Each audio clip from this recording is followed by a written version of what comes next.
Hey, what's up, everyone? Quick brap rant this morning. Impromptu brap rant at that. And I got my coffee. Really haven't had breakfast. Um, yeah, I probably should have breakfast, right? Coffee. Just having coffee for breakfast probably is the most healthy of choices. But anyhow, look, I this brap rant came about because of a conversation we had on Crossfire this past Friday. Yeah, so let's get into that quickly here.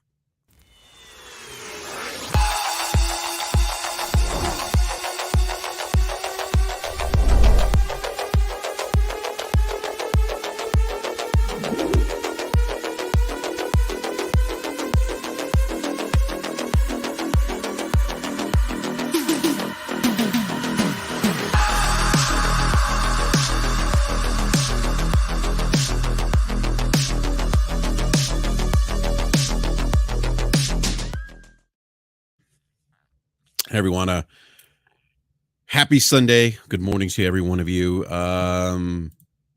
Look, thank you, everyone who's watching the stream live now.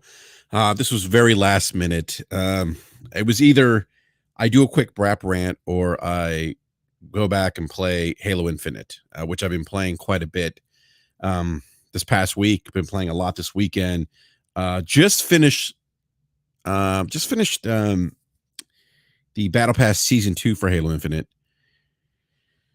And so I'll probably go back at some point and do that. So this will probably be a quick brap rant. What's up, Bulwark Country? So I'm just going to take a sip of my coffee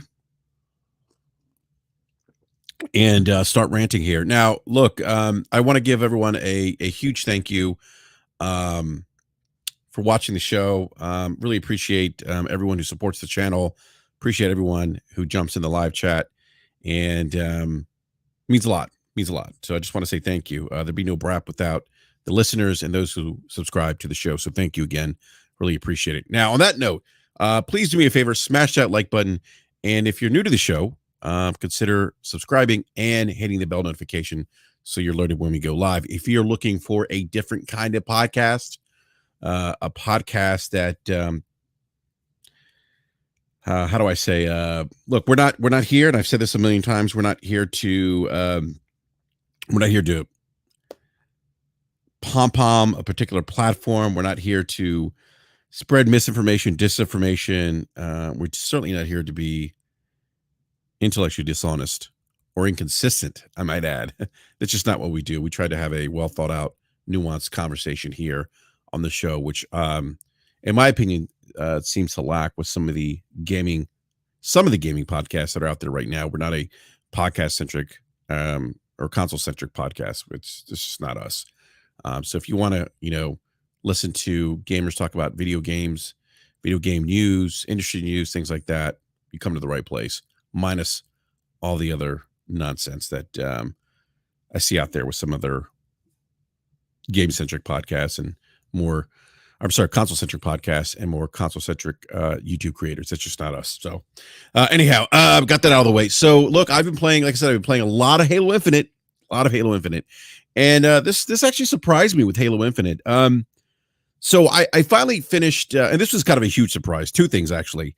I finished the Battle Pass Season 2. And I was surprised to see a rare achievement pop for completing that Battle Pass Season 2.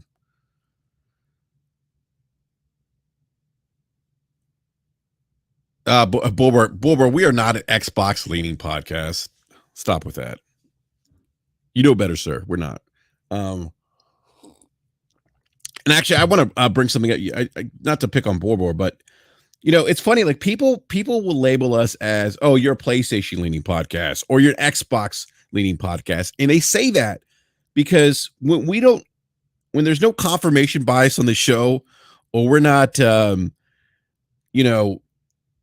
we're saying things that don't, that people don't agree with because they have a particular platform of choice, and clearly they have bias towards that platform. They seem to say, oh, you lean that way. No, it's just, no, we just don't do confirmation bias here. So playing, And it's funny too, Bulber, because people will say that we're PlayStation leaning, but and it's funny because we always joke around like we were playing. We were up to like 2 a.m. on Friday. You did say good stuff. Thank you, Bulber. You did. So we were up, and I say we, the Brat panel members, myself, Slow-Mo Backslap, Hamp, and Gaming Forte. We were on Halo Infinite Friday night till about 2 a.m. So we played. We probably got a good, probably got a good 4 hours of Halo Infinite and just playing the Halo Infinite multiplayer. And we did pretty well. Did pretty well as a squad. Definitely, mostly sweaties there, I think, in Halo Infinite now. We played. I mean, it's funny. Like there's just not a lot of people on Halo Infinite right now. I think it was. I want to say, and I could be wrong. Somebody may want to check this on Steam, and I'm just going off Steam. I don't know what the concurrent player count is on Xbox, but on Steam, at least on PC, it was like 3,000 concurrent players. Wasn't a lot, and we were actually running into the same people in back-to-back matches. Like either they were the same teams, or it was a mixture of different people. But there were some people that we had previously played that night, so it was interesting to see that because you typically don't see that with some of the more popular, for obvious reasons, right? The games that have higher concurrent user engagement, you're less likely to see that because there's more people playing online. So it's kind of surprised to see that, but it's funny. Like people tend to say that we lean heavily PlayStation on the show, and I'm like, we were laughing about it on Friday night because it's like we're playing Halo Infinite, and this is going to go back to one of my topics I'm going to talk about in this rant. That one thing Xbox fans need to stop doing. It's interesting. Like I remember when Halo Infinite came out, they're like, "The King is back! The King is back! The King is back!" And those same people that were hyping Halo Infinite aren't even on Halo Infinite anymore. Is the King really back?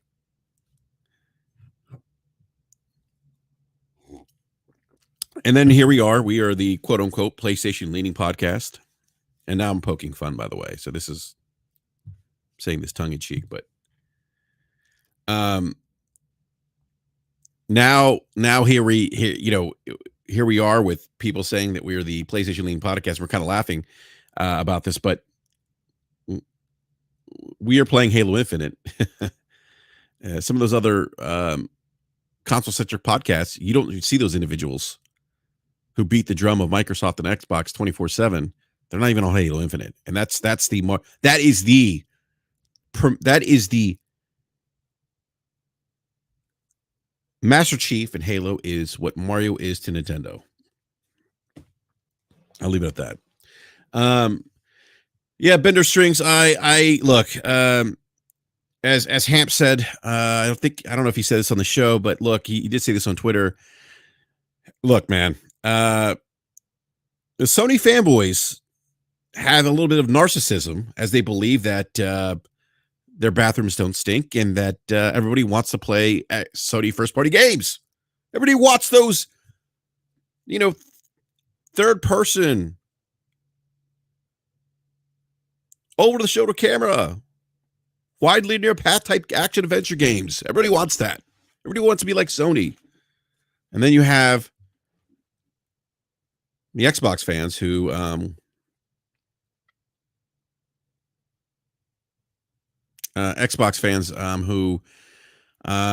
like somebody brought up politicians, Nvidia, who are like the far right, the disenfranchised, the QAnon type folk.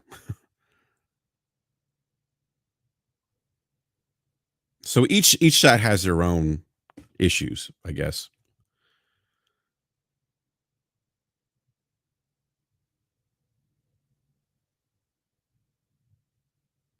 Yeah, NVW. It's funny, man. That's a great point. Like I've been heavily, I've not to get too much into politics here, but I've been very critical of the Republican Party. I used to be a Republican, and I left the party after Donald Trump. I just thought that guy was full of shit.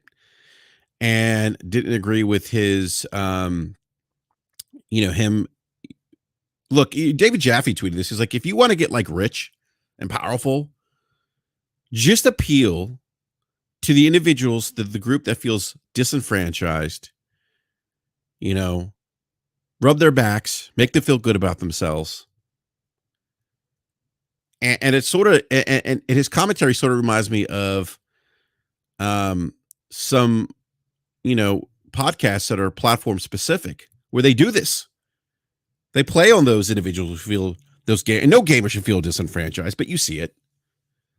But they play on the individuals, and I feel like I see this more with the Xbox community.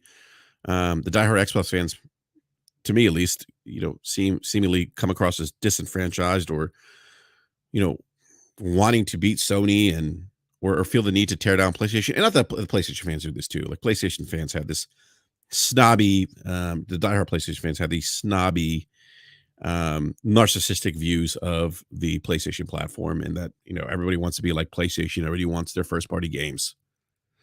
Um, so, but when Jaffe said that, it kind of made me think like there's platform specific podcasts that take advantage of that. You know, but anyhow, that's I'm sure what I said probably will go over some. Will probably go the heads of some people that are listening to this later. But anyhow, all right. So playing Halo Infinite, and I was really surprised to see the rare achievement pop for completing Battle Pass season 2, the season 2 Battle Pass. So I was kind of surprised by that because if you've listened to the show for a long time, you've been a long time listener, you know that one, I was an Xbox Live beta tester. Bought the original Xbox specifically for Halo when Halo released Combat Evolved. Huge game. Huge. Halo was the zeitgeist of the early 2000s.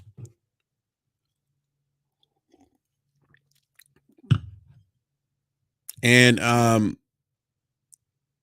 yes, Captain Crutch, we'll go over like a lead balloon. So yeah, so we're playing Halo Infinite on Friday night, and one of the things we noticed, we were like, as it got later in the evening, we're getting close to like 2 a.m. now. Probably I would say after midnight we started seeing this. We started seeing that it was just taking longer to load us into matches. And I forget who it was, somebody in the team. I don't know if it was Forte, Slomo, or Hamp. They said, hey, um, this is probably happening because there's not a lot of people playing right now. Getting later on the evening, so people start going to sleep. People start signing off, and we looked up the concurrent count in Steam, and I believe at the time it was like 3,000 players. And then Hamp starts rattling off the list that have higher games that have higher concurrent players on Steam over Halo Infinite. And I was surprised to hear Battlefield 1 was over Halo Infinite. Battlefield 1. Cyberpunk was up there as well. There's a couple other games, some smaller indie titles that had higher concurrent player counts in Halo Infinite. And I was just surprised by this. Oh, thank you, Slomo. It was 7,000 players. I was wrong. 7,000 players, Slomo. Sorry, Slomo. Say thank you, Slomo. And Slomo, by the way, if you want to jump in, man, just jump on in, man. I got that grape drink, baby. Big shout out to Slomo, who is really good at Halo Infinite. By the way, we had the pleasure of playing Halo Infinite with Deli, and Agent. He's known as Agent Deli on Twitter. Slomo, you just waking up, my man. Well, Slomo, you want to grab some coffee, man? Hop in the rant, man. I'll send you. I'm actually using StreamYard, Slomo, so I think I have to send you. One sec here.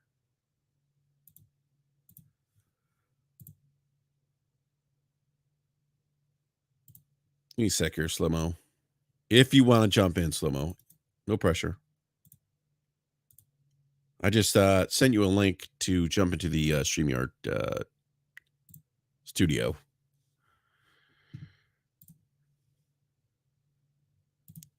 All right, so Slow-mo corrected me here. It was actually 7,700 players. But again, it was a lot less than some other games, smaller titles. So I was kind of surprised by that. I was surprised um that Halo Infinite had that many concurrent players in that an older game like Battlefield 1. Um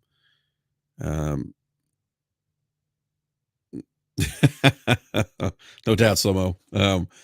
Like Battlefield 1, like that had more concurrent players, but it's really for me, and I get just as I think back about my experience with Halo Infinite, and I look back at the 20 something years that I've been playing Halo, the Halo franchise. I just remember like you would fight to get on and I remember because I was part of an Xbox Live clan, and we played Halo competitively, we played Wolfenstein competitively, we played Rainbow Six competitively, we played Unreal Championship competitively, and I was part of those squads. This is when Brap could actually was actually good at shooters. Um, but like I remember, like you would want to get on, sign on early, so you wouldn't miss out playing with your team. Because the lobbies would fill up so quickly. Like they would, and people would be on these within the same teams for hours, amongst upon hours, like literally hours out. Like I remember there were times playing Halo 2 multiplayer and playing till like the sun came up, 6 in the morning, and I'm like looking out the window. I'm like, oh shit, the sun's coming up, and we were still finding rooms. I mean, the rooms were just loading up quickly. It, it's wild to see Halo Infinite, a Halo game, the multiplayer component. Um,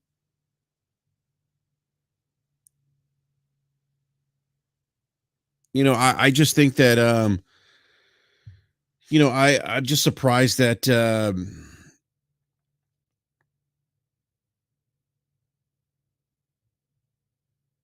I'm just surprised to see that there's just not that many people playing, you know. And look, I think the gameplay is great. I mean, the shooting mechanics, the weapon balance. I think it's a great multiplayer game. I really do. I do have some issues with the cosmetics, and then some quality of life type things that I think they need improvement on. But outside of that, I mean, in terms of the gunplay, I mean, it's I love it. I think it's great. I mean, I really do. I think it's great. Um, I look at Halo Infinite, and the one thing I like about Halo, is that when I do feel like it's one, it gets the competitive juices going for me. And I think it's one of those games it's so like if you're going into a battle, it's coming down to skill. It's not who has the better weapon per se, or who's got the better loadout, because they've been grinding and they've been upgrading their weapons, and they got different barrel, extra magazine clip, larger magazine clip. It's like, look, it comes down to you and that person, and that's what I love about it. Yeah, no, Captain Crunch, I get it. I mean, that's a fair point. I mean, that's before Halo had Fortnite and Apex as its competition, and I get that. But even and it even like Call of Duty now. Call of Duty wasn't what it is today, 20 something years ago. Um,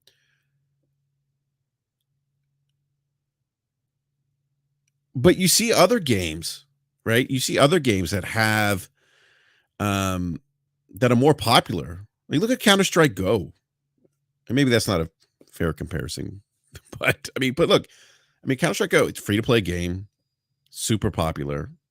You look at Rainbow Six Siege. Um, I get there's more competition in the space, but I think what happened with Halo Infinite, it's the content, because there were people playing. I remember there was a lot of people playing this game when it launched, and it just couldn't hold the attention of those individuals. I think the lack of content. I think what I think are very uninspiring cosmetics. Like a lot of the color palettes of the armor sets, or of armor, the color customizations that you get. Those color palettes are they look like chalk. And I used to joke around saying that, oh, the Spartans look dusty. They need lotion. The best color palettes are the ones that you buy with the esports teams. Those are the ones that have visual pop. So I'd like to see 343i really do something with those color palettes.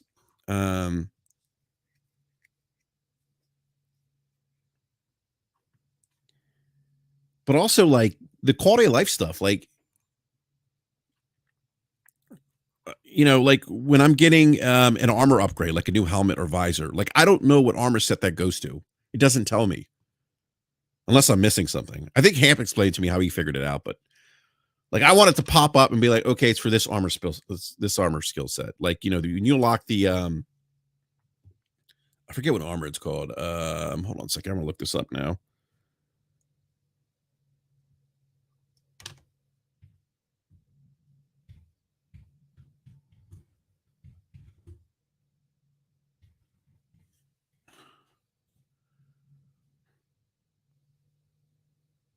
All right, so the samurai armor set for Halo Infinite, like when you get certain like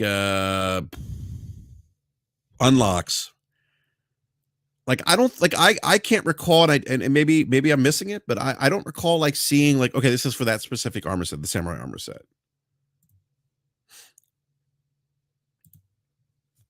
I'm looking up the other. Hold on a sec here. Looking up the other armor sets here in Halo Infinite.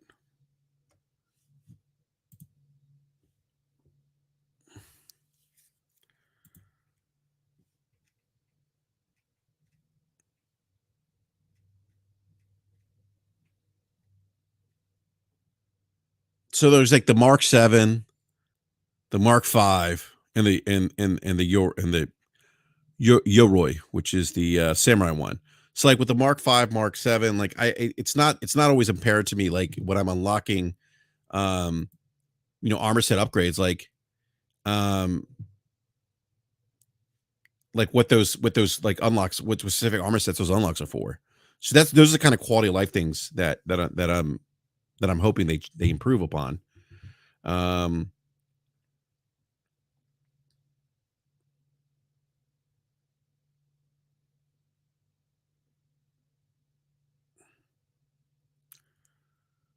Yeah, Slim, I would agree with you. I think it's the best gunplay 343 has ever delivered.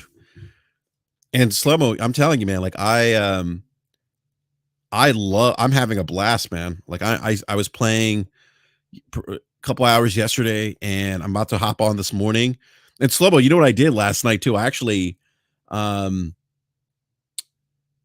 I started. I actually played on my OLED, my LG C1, because my PC's hooked is actually connected to my LG C1. So if I want to play like on a larger screen, I have the option of doing that now with my PC. So I started I started playing on the LG C1, and oh man, oh slow-mo.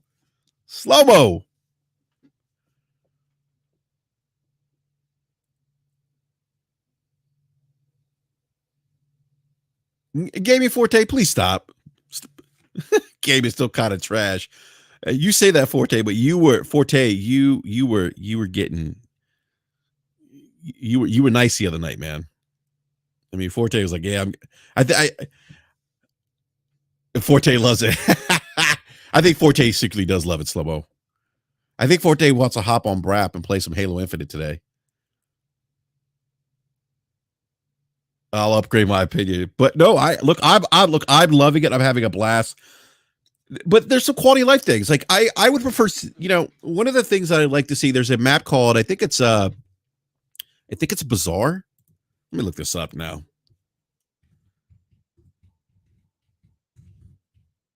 I don't think it's Market. It's Bazaar. Yeah. So Bazaar is probably my favorite map. I'd like to see more Bazaar level type maps in the rotation.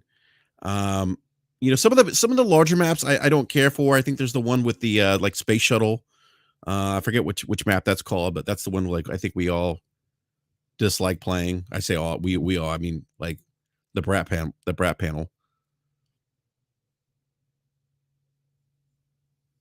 Yeah, COD does have a better season pass. I agree with you, Slomo.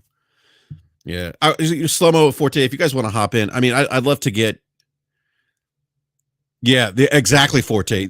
That's the thing. They need to upgrade their map rotation. I mean, there was like we were talking about this on Friday night when we were playing until like 2 in the morning. Like that, like with all the maps they have, we were getting like I don't know, like three of the same maps over and over again. It's like with all the maps they have, why are we playing these same maps over and over again? Exactly, like Gaming Forte, you said, like you shouldn't play the same map 6 out of 10 times, and that was our frustration. Oh, look at Forte. Forte's a handsome young man. Look at that face. Forte, that picture of you here screams, yeah. So Forte said you shouldn't play the same map 6 out of 10 times, and that was kind of what was happening. Hey, Ice Queen Gaming, but I like to see them. I like to see some smaller maps like Bazaar because I think Bazaar is like one of those maps where Halo really shines. That fast, that kind of faster pace. I feel like that's kind of more of a it's more of a frantic pace in that map than some of the other maps where people are kind of camping out and just like sniping and do the sniper rallies or there's slower movement. I like to see some of the smaller maps, and there's another one outside of Bazaar that's smaller too. Let me look this up real quick here. There's another map that's like let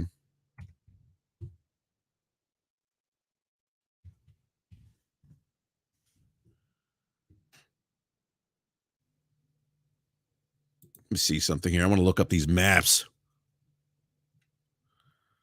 Launch site is the one that I cannot stand. That is my least favorite map. It's like it's basically a long corridor inside like what's like a rocket silo. Yeah, I'm not a big fan of it.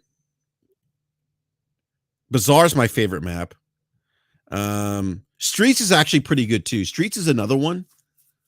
It actually it's I believe that actually takes place in New Mombasa, which if you played it kind of reminds me of um the maps in Halo ODST. Live Fire is another map that I like. Behemoth I don't care for. Catalyst is okay. Aquarius is the other one I like. Recharge is the other one. So like one of the things I wish we could do is I wish they could actually allow you to filter out the maps that you want to play, because I would actually filter out all the larger maps, and I'd probably only play Recharge, Aquarius, and probably Live Fire in the rotation, Streets, and Bazaar. But to be honest, like I think Bazaar is my favorite map by far. That's probably the one that I want to play all the time. Yeah, I don't. Yeah, Slomo says launch site is the worst map in the game. I don't disagree with you, sir. I agree 110% that launch site is the worst map in the game. It's terrible. It is. It's terrible.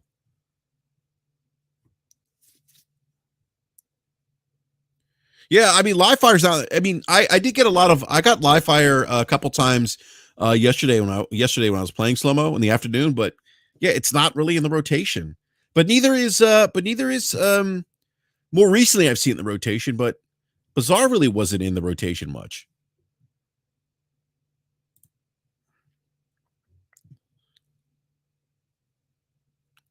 But I guess I just I'm just surprised that we're seeing those low player counts. I think Slomo said it earlier: 7,000 concurrent players. Like that's 7,700 concurrent players. Slomo, do you remember all the games that were above Halo Infinite concurrent players when we looked at it that night? So this begs the question: then does Halo Infinite need a battle royale mode?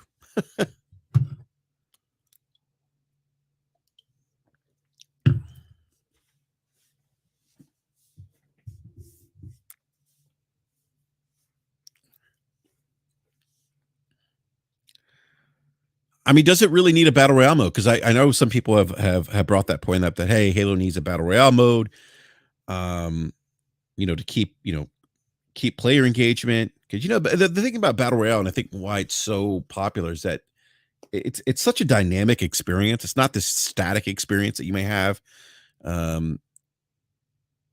with other games, but it's so dynamic. Each engagement, each experience you have is different from the one previously. Like it's, and that's because of the type of weapon loadout you might come across, the perks you might get, where you decide to, drop in a map. And I'll never forget, it was Dr. Disrespect who said, and he said it too. He's like, look, this game, the engagement, the engagement with this game is going to fall off a cliff without having a battle royale. And I'll never forget when he said, he's like, imagine like you drop from the sky as a Spartan, and you have the option to either fly into a Pelican ship and get a rifle loadout, but you're at the mercy of where the Pelican ship lands. So you have no, at that point, what you're doing is you're trading off where you land the map for just getting a weapon loadout right away. Or you decide, hey, you know what? I want to land this specific map. I'll leave it up to chance to what kind of weapons I want. And I thought that was kind of interesting. I was like, yeah, that'd be kind of cool. Like, because we've all seen how many times Master Chief has flown in space or dropped from the sky. Yeah, so Slow-Mo saying, so this is what we saw on Friday night, which was kind of a huge surprise to me. I'll share this in the screen here. So we looked at the concurrent player count for Halo Infinite Friday night as loading into games got longer for us. Battlefield 1, which is like what Slow-Mo says, which is like 3 years old, was higher than Halo Infinite on Steam. So was God of War 2018. And he's saying a lot of single player and multiplayer games had higher player concurrent counts than Halo Infinite. And this is Halo. And this is the part that, again, it's surprising to me, because I'm like, this is Halo. Halo's it's $1 billion franchise. It's a name. It's a fixture within the gaming industry. And I'm just surprised that it's doing the numbers that it's doing right now. And I hope it gets better, because and this is probably just because I'm a fan of the Halo series and a little bit of nostalgia here, but I'd like to see the game be successful again. I don't want to see it going away.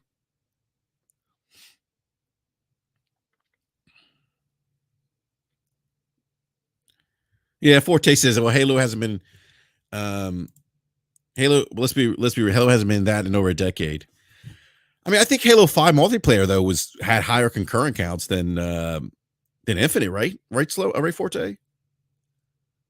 I get what you're saying, but I mean, could it make a comeback? Could it make a resurgence? And what would 343i need to do? Is it a matter of just better cosmetics? More consistent content?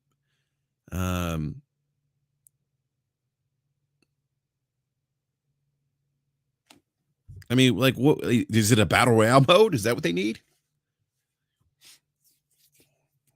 Now, I will say this: one of the things that I've been seeing with Forge, I don't know if you have, if the listeners right now have been keeping up with Forge, but Forge is really, I gotta say, some of the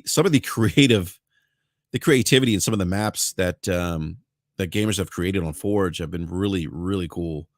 I really like some of the, there was one I saw one that was kind of looked like Mario Kart, and I think it had like a image of Bowser on there, and it was basically racing the Mongoose ATVs. There's also a map that I played where it's Denny's versus Waffle House. That was kind of interesting. There's also a Forge map that takes place in an arcade. There's also I saw a Forge map takes place on a football field that uses the I forget what the gravity hammers. So the community is really getting creative with Forge. But then I wonder, like, why hasn't should 343 be implementing some of the Forge maps into the map rotation then? Because I think what might happen is that then you're going to fragment the player base even more. You're going to have those individuals who want to play Forge, and then you're going to have the other individuals who don't want to play Forge or any of the Forge related type modes. They're going to want to play in the regular map rotation and do season pass.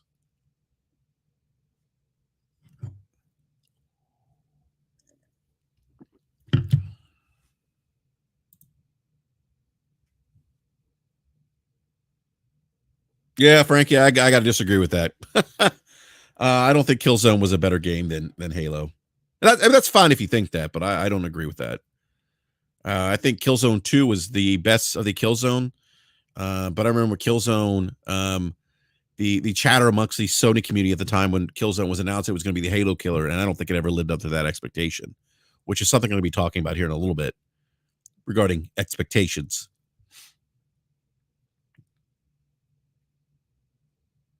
Yeah, I don't know about that, Bulbor. As much as I like Resistance 3,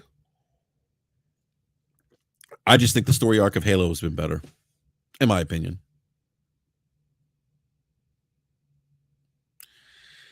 So Ice Queen Gaming brings up an interesting point, and this is going to go to something I'm talking about. Xbox fans talk about what studios Microsoft is getting more than the games these days, and that, you know, I remember there was just a lot of hype over Halo Infinite and, you know, the King being back, and then it's like, what happened? What happened?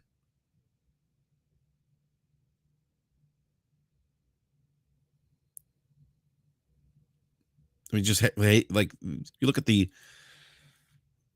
I mean, Halo just kind of fell off a cliff.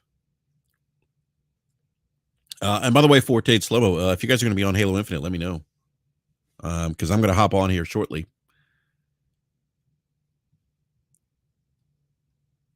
I wonder if Slomo, are you still in bed?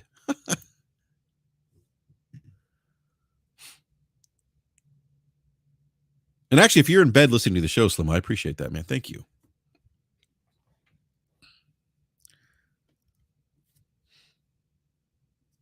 All right, so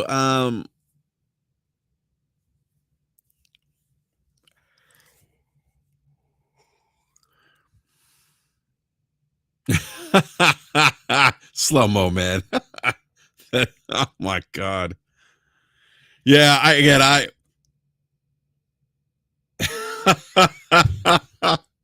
all right, slow mo. My god, I'm not gonna repeat what slow mo's saying here, but yeah, Bobo, I look, man, I appreciate your opinion. Slow mo, it's impressive you're still in bed listening to the show, man. Um, um, but yeah, Bobo, I appreciate your opinion, man, but I disagree. I really do. You know, Brian, they're going back to Unreal Engine now. I mean, they're I think that would bring a smile to Slow-Mo's face. They are going to use Unreal Engine 5. So, um, so yeah. So look, I was just surprised to see. Again, we were up playing late Friday night. Surprised to see the concurrent player count on Steam compared to some other games that are older, and those games having higher player concurrent counts in Halo Infinite, which is a relatively newer game. You have games that are 3 years older. They, you know, and then also popping that rare achievement.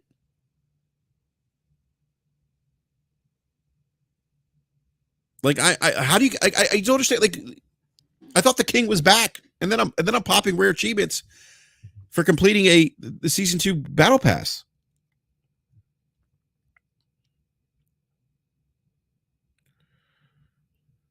And so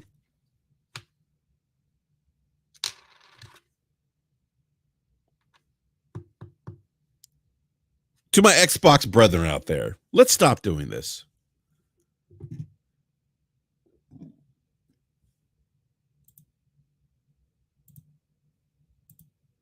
Let's stop doing this. So I saw this tweet, and you can't see it because I got this. I got to redo the layout here on StreamYards for the show because you can't see. Oh, a slow-mo. Come on, man. See, slow-mo's being messy now. Slow-mo's being messy.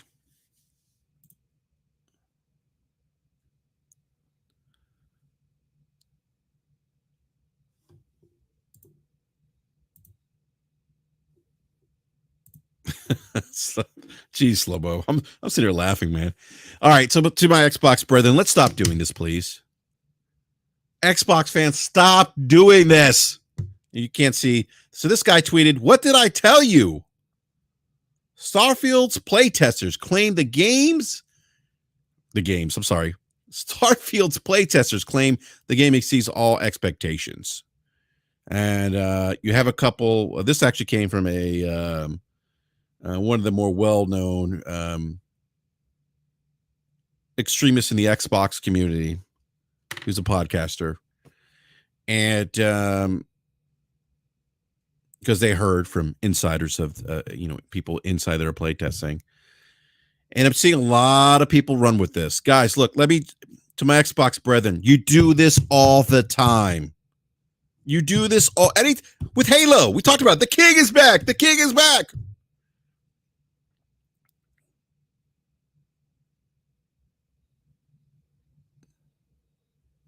Now people aren't playing Halo Infinite.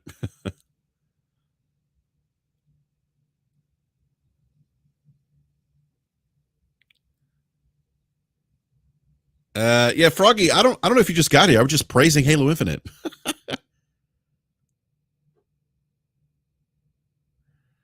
So Froggy's funny. So Froggy, you just got here because I was just praising Halo Infinite. And actually, Froggy, are you playing Halo Infinite? Are you on Halo, sir? Because I had my Xbox fired up last night playing Halo Infinite. Then I switched over to the PC version, played it on my C1.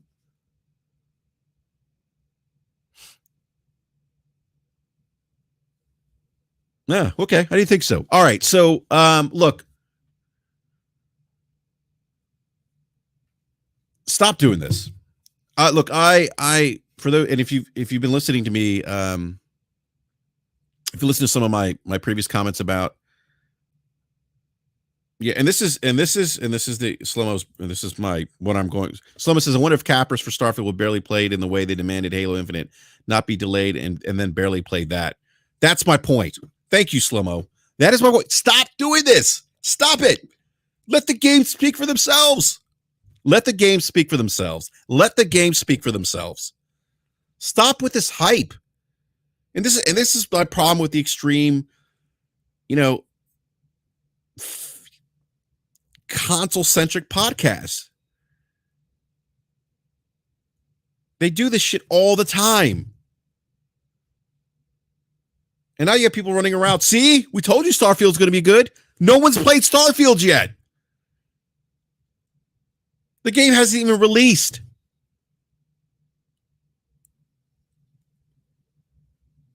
And I see this with the Xbox community all the time.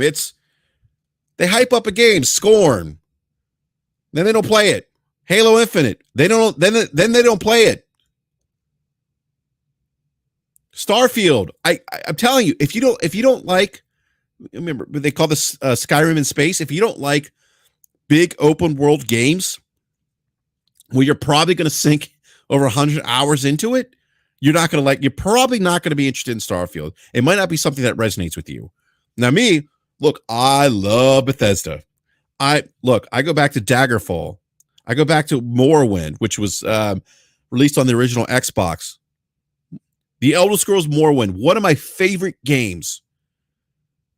And this goes back to my frustration with Xbox and them touting the most powerful console.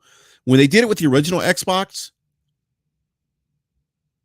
because the original Xbox was the most powerful console at the time, the one great thing that Microsoft did is they actually gave you games that showed that could only be done on that platform.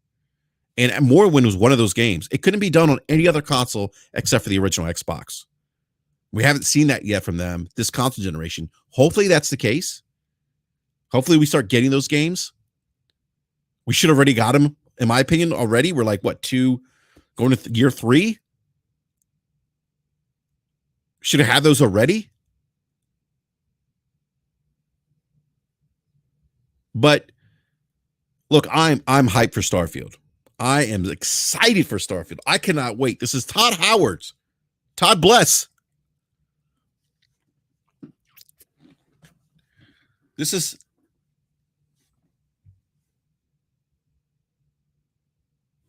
all right. Let me scroll down here. Hold on, Bobor. Yeah, I can't scroll down. This is look, I am so excited for Starfield. This is Todd Howard's first game in 20-something years. And I love Fallout, love the Fallouts. I love Bethesda game software. They make great games. Bethesda, ZeniMax. Actually, for those who don't know, I actually almost went to work at ZeniMax Media. I interviewed there for a position, and if it wasn't for my previous employer, where I'm working at now, reaching out to me and asking me if I wanted to come back, and compensation being, I would say significantly higher than what ZeniMax was going to offer me. ZeniMax Bethesda was going to offer me. I would have gone to work for ZeniMax Bethesda. And it would have been a dream job for me. And I have former colleagues that work there. I have some friends that work there. I mean, they're literally right down the street from where I live. The headquarters are about 45 minutes down the street from where I live. So anyhow, I look, huge Bethesda fan. Okay. But let's not do this, because and you have Xbox, centric journalists that are running with this story. It's like, this isn't, guys, let's not do this, because don't set the bar so high that when this game drops, you're disappointed, because I've seen this happen quite a few times where you have these, it's almost like the Xbox community, they're looking for that next big hit. They're looking, it almost like, and I when I say Xbox community, I mean like the extremists of the community. I don't mean everyone, by the way. Let me just clarify that. I mean the Xbox extremists are it's crazy I have to use that word extremist, but that's probably the best way to describe it. As I would describe those in the far right. But it's like they're so, like, it's almost like they, and look, I used to be an Xbox fanboy. I used to console war on the GameSpot forums, so I understand the mentality. You just want to get one over. To yell at the Sony fanboys, be like, see, we got one. We got one too. We got a goatee.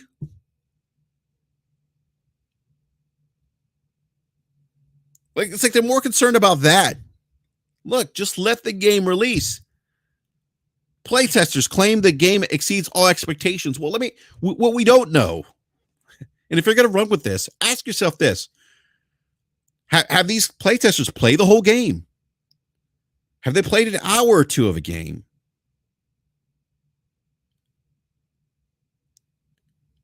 How many levels have they played? We don't know. For all we know, they could have played an hour of this game, one level, or planet, or whatever the case is.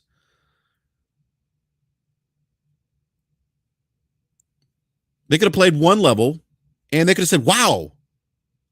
They could have based their opinion off of that one level, but that's not reflective of the entire game if they haven't played the entire game. We don't know. So let's stop running. Let's stop running with these narratives. Let's stop running with this idea of like, the thing that really kills me is that, and I said this too, when people were saying, oh, Starfield doesn't look next gen, I'm like, I think it does for a Bethesda game.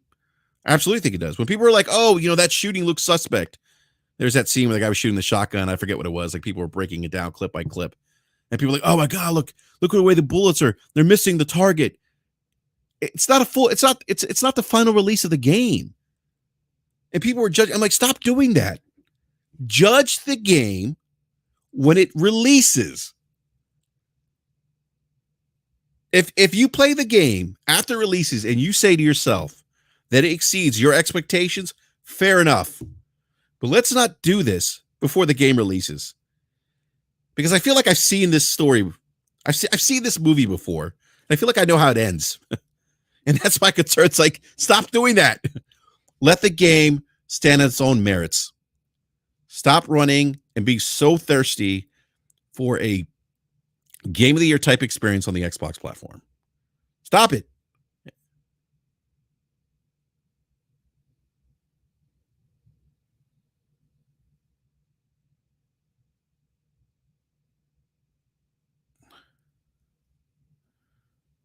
Like, let's stop doing that. Like, let this game look. I'm excited for Starfield. I cannot wait for Starfield. And I will be day one on Starfield. Day one. Of course, I'll be playing the PC version because that's going to be the definitive experience, the best way to experience Starfield.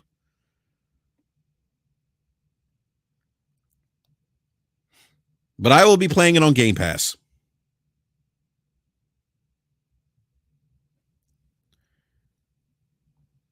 But yeah, let's stop running with this stuff. Like, and I feel like it's and I'm seeing it with Redfall now. You know, like if Redfall appeals to you, it looks great. That's awesome. But let's not overhype it. Let's not set the bar so high. Again, let Redfield release. Let it stand on its own merits.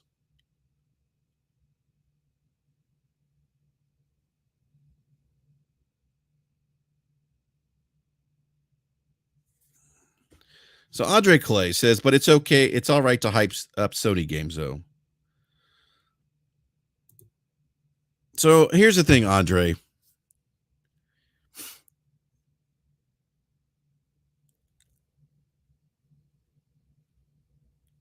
There's a difference between. Well, here's the thing. I would say to people, even with Sony games, like when people are like, oh, another game of the year, like, don't do that either. Let a Sony game, first party game, stand on its own merit. But I will say this though.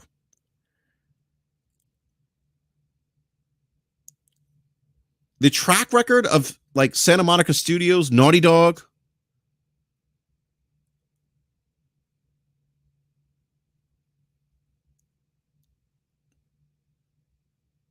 the track record of some of the other first party studios that Sony has, the track record of how Sony's first party games move the needle for their platform, and the consistency for the last 25 years that in which it's done that, it's a little bit different of conversation. Again, I don't disagree with people shouldn't look at every Sony first person studio or first party game like, oh, it's game of the year. Like, don't do that either.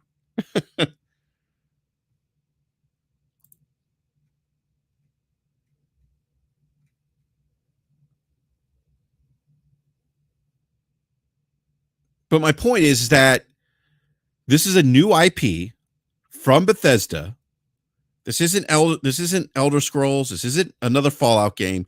This is a brand new intellectual property from the mind of Todd Howard. His first new game in 20-something years.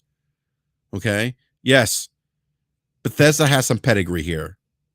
And so I'm not, again, what about isms? That's what they, that's, yeah.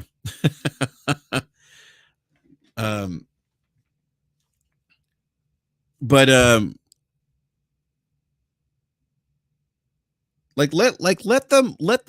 let this game breathe.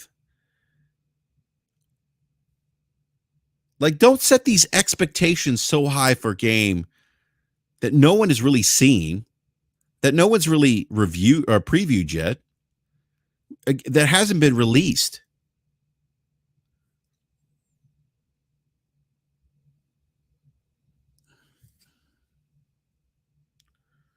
Capono, I'm glad you're loving PC gaming, by the way. That's awesome, man. That's awesome.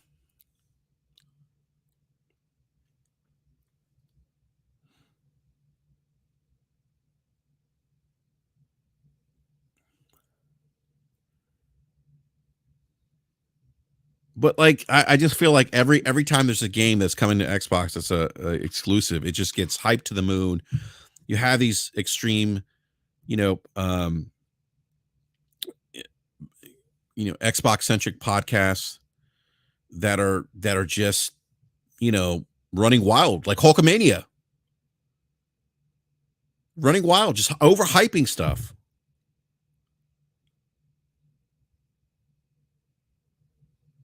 It kind of reminds me of the time. It kind of reminds me of 20-something years ago when I was console warring on the GameSpot forums. We used to do the same thing. I'll never forget there was a game called Reckless, and Grand Theft Auto was exclusive on PlayStation 2 at the time.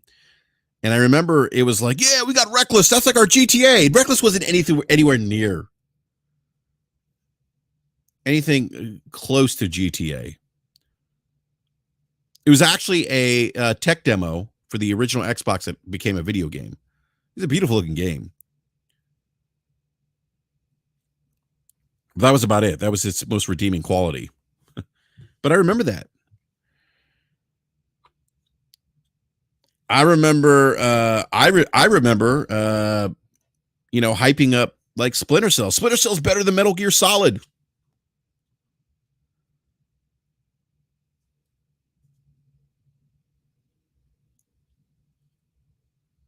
I remember Brute Force, hyping up Brute Force. And that game wasn't that good. So the more things change, the more they stay the same. So I understand the behavior, the mindset, because I used to do it. I did it 20 years ago. I was in my 20s. But yeah, let's not do that. And I'm seeing a lot of people run wild like Hulkamania with this. See, we told you Starfield's going to be great. And my concern is that it isn't great, then what? And for the people that are saying that it's great, I hope I want to see those. I don't want to see rare achievements pop for completion of this game.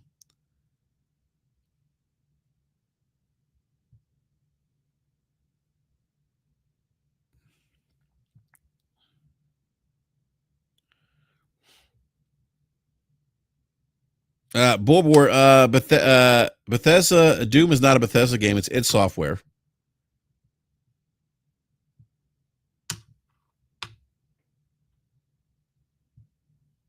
Yeah, I'm really curious to see what the PC modding community is going to do with Skyrim, or not Skyrim, Starfield.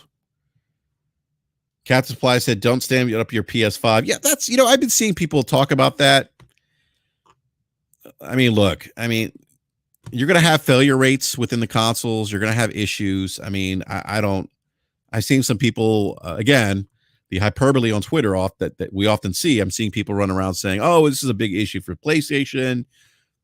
It's probably not, from what we know about it right now.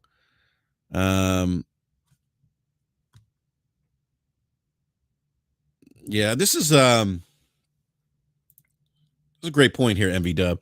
Xbox are a vocal minority. The rational thinking Xbox gamers just stay in their own lane and play their games. It's a great point.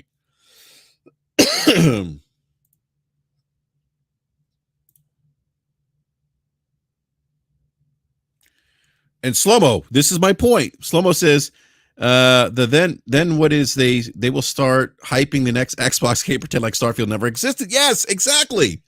This is kind of what's happened with Halo Infinite. They do this all the time. Stop it.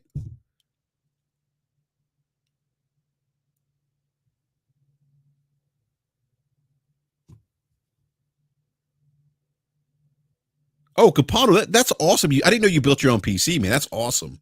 That's actually really awesome, dude. I'm happy you're enjoying PC gaming.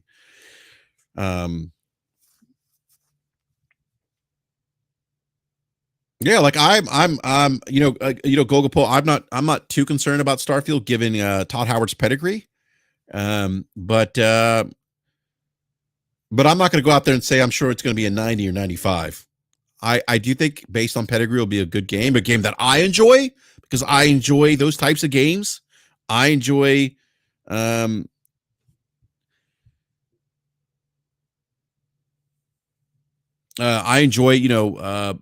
games, those open world games, the Skyrims, the Elder Scrolls series, Fallout. I enjoy these types of games.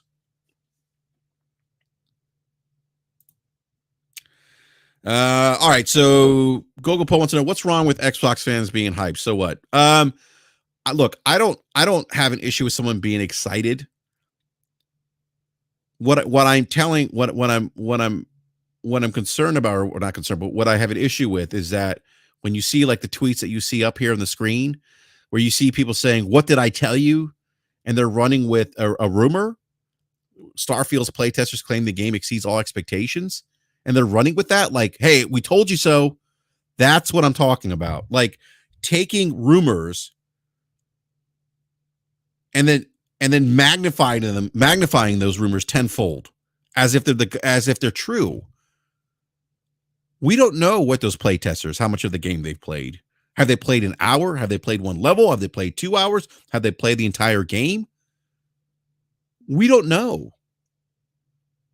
So let's not take that and run with it as it's fact. Let the game release, and then then have that conversation once the game's fully released. That's what I'm saying.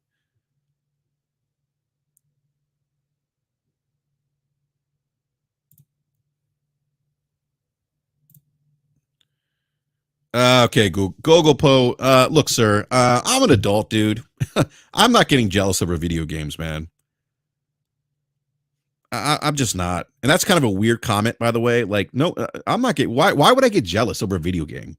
I'm gonna buy the game. I'm getting Starfield day one. I own all console platform. I own every console. I have a PC. Why would I be jealous? All I'm saying is that people are taking rumors and treating it as a fact. That it's all this hype.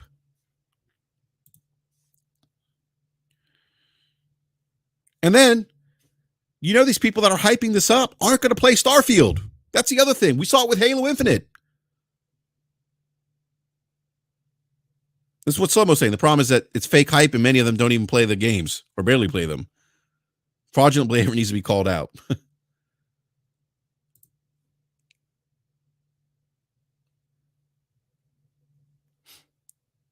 And I'm talking about, and by the way, Google Poll, I'm talking about the extremists in that community. Like, let's just play the games, enjoy them. Let Starfield come out. I can't wait to play Starfield when it releases, and then talk about it on the show.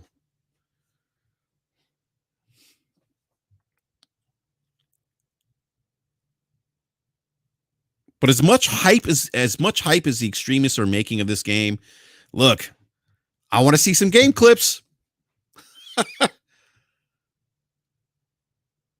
Oh my God.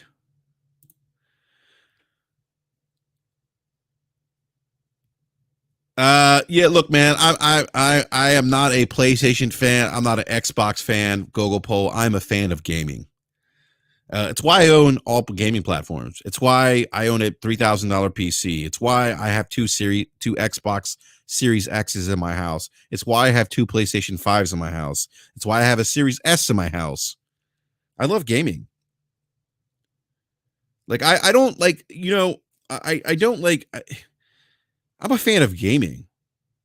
Just like my man Slow-Mo Backslap in the live chat right now. He's a fan of gaming. He knows everything.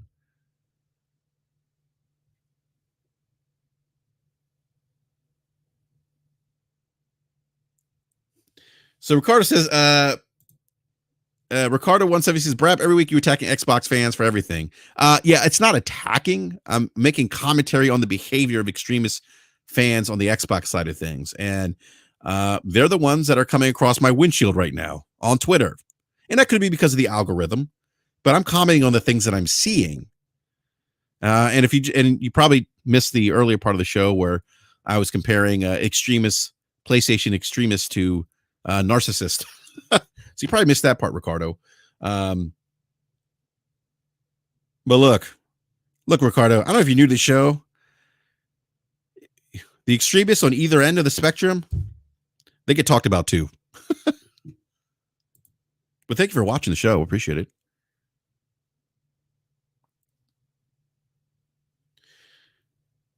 Yeah, so Timo, I don't agree that Xbox has no games. They did release some good smaller titles this past year. I think I don't know, Slow-Mo, did you play Pentiment yet? I know Eric did. Eric said he liked it. Pentiment's on my playlist. I'm going to eventually play it once I get over my Halo itch, because I'm playing a lot of Halo Infinite right now.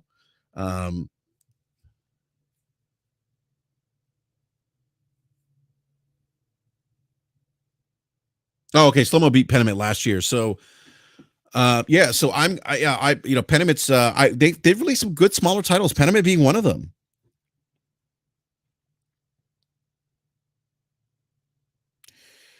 Yeah, Andre, you haven't been following the show long enough. I have made rants on PlayStation fanboys. And I just, if you, and you probably missed the earlier part of the show where I was kind of describing the behavior of both extremists on both sides, where I said, look, the PlayStation fanboys, the extremists there are kind of like, narcissist, where they think everybody wants to be like PlayStation. Everybody wants PlayStation games. Where the Xbox community is almost like the far right. Or not the Xbox community, the Xbox extremists, I should say, not the entire Xbox community. Let me clarify that. The Xbox extremists are kind of like, the extreme right, that are, running with conspiracy theories, kind of dressing up as like the QAnon shaman. So, look, both sides have their,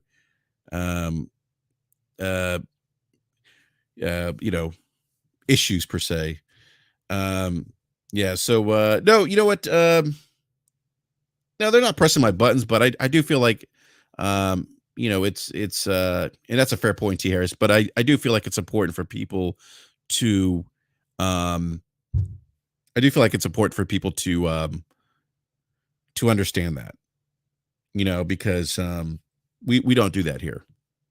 But look, I mean, given a lot of the news regarding around Activision, Microsoft merger, and some of the conjecture people are running around with regarding that merger acquisition, people. And look, by the way, if you're a gamer, don't tweet President Biden. By the way, like I've seen PlayStation extremists, Xbox extremists tweet President Biden. Don't do that. That's just buffoonery. Like, don't come on. You're gonna tweet POTUS, really, over a video game? Come on. It's not that serious. It's not that serious.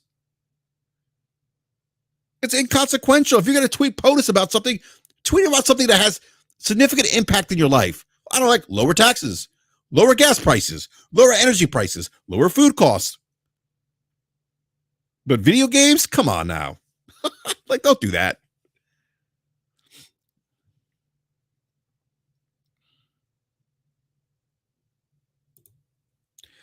Slow-mo backslap says, I play and beat more Xbox game than most extremists do. You're not lying. And that's why it's funny. I think we were laughing the other day, Slow-mo, like how we're playing Halo Infinite, and those extremists aren't even touching Halo Infinite.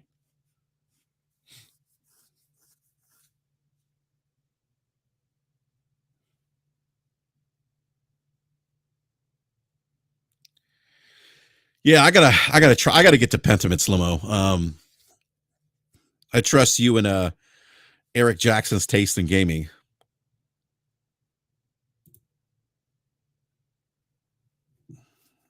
But yeah, back to the Starfield thing. I just wanted to bring that up because, like the Xbox issues, let's stop doing that. Stop overhyping these games. Stop running with conjecture. Again, the Starfield thing. I just saw this. I'm like, just stop. Let's not do that. Let this game come out. Let this game stand on its own merits.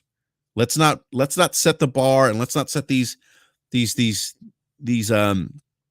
expectations where they're so high that you're coming and playing this game thinking that, okay, this game is exceeding our expectations. It's going to be amazing. It might not exceed your expectations, or it might.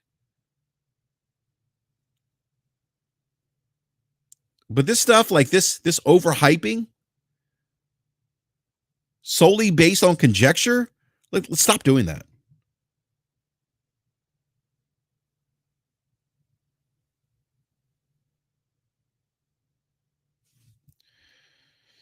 Let's see. Alonzo X says, clear Brap is always capping for PlayStation. That is a platform with choice. Nothing wrong with that. No, Alonzo, actually, PC is my platform of choice. You haven't been listening.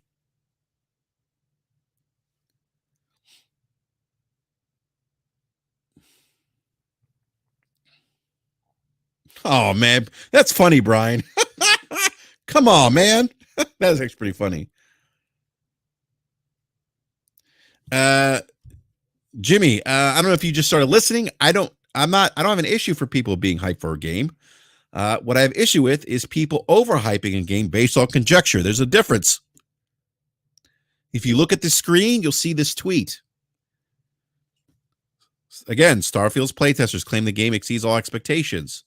People are running with what did I tell you? I'm seeing people saying, see, this is our game of the year. I told you so. Let's let the game release, stand on its own merits. That's what the conversation's about, Jimmy. It's not about whether or not people care if they're hyped for the game. I'm hyped for the game. So maybe you just started listening to the show, but I'm hyped for Starfield. But I'm also not going out here saying that, running around with this conjecture, saying that it's, the game exceeds all expectations. So Jimmy Day says, so that is their opinion. Why do you care? This is a talk show, Jimmy, and we are making commentary on what we're seeing in the gaming community. So I don't know if maybe this is your first time listening to the podcast, but if it is, I appreciate you coming by. But yeah, I mean, this is a talk show, so that's why we're talking about this.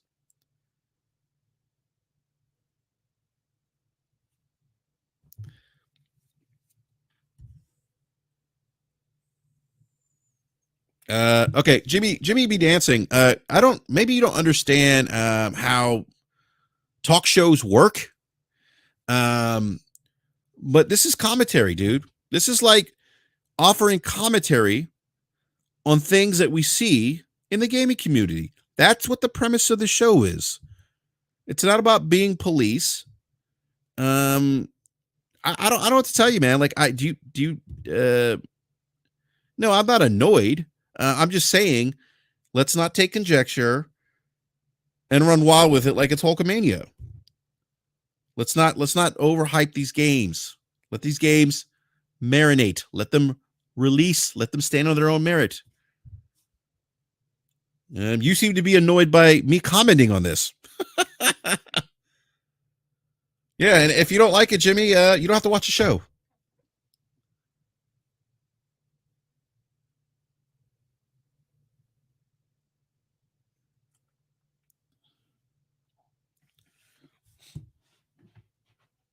So look, I believe the according to Bethesda's I forget what it is on their website, they're saying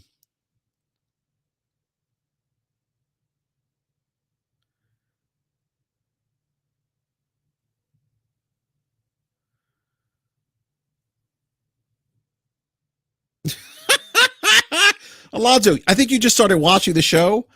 I just told you I was playing Halo Infinite on PC last night. I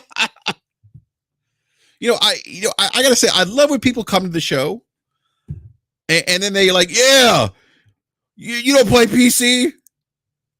Well, you must have just got here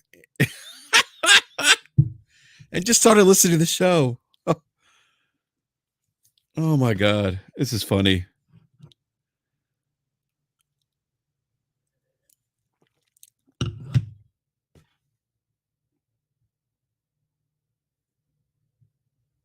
Yeah, I guess maybe Alonzo, you missed that early in the conversation where I mentioned that we were all, myself, Slow-Mo Backslap, Gaming Forte, Lee Hampton, Hamp, we were all on Halo Infinite on PC Friday night till like 2 in the morning.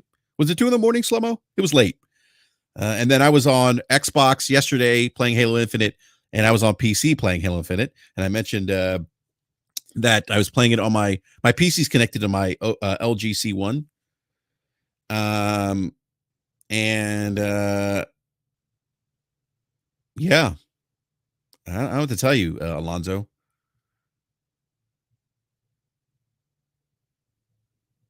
That's so weird, by the way. Like, when was the last time you turned on your PC? Like, what? Like, it's so weird. Oh man, this shit's funny. Yeah, Slow-Mo, it was late. It was late. Now, Hamp was having some issues. I think the game was crashing his PC. I think that's what. Yeah, so Slow-Mo, Hamp was telling me the game started crashing his PC.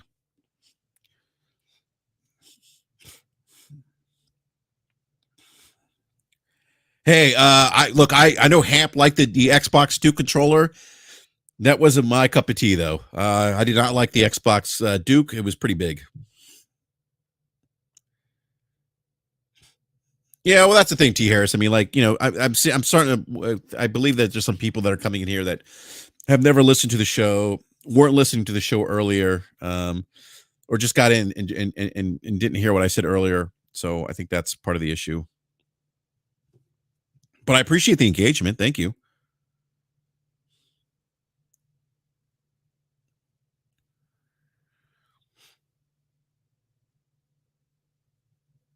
Oh, is he not playing the Steam version, Slomo? I thought he's playing the Steam version because I can't play on PC. I can't play the Halo Infinite version on Game Pass. I just can't. It crashes all the time.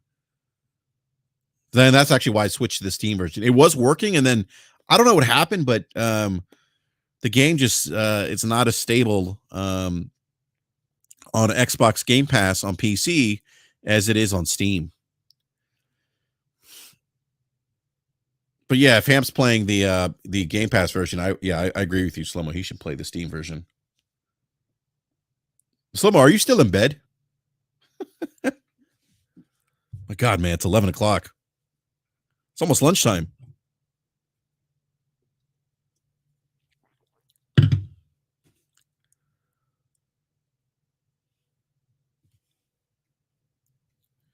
No, actually, I was Bulber. I was an Xbox Live beta tester, by the way. I should mention that for those who don't know.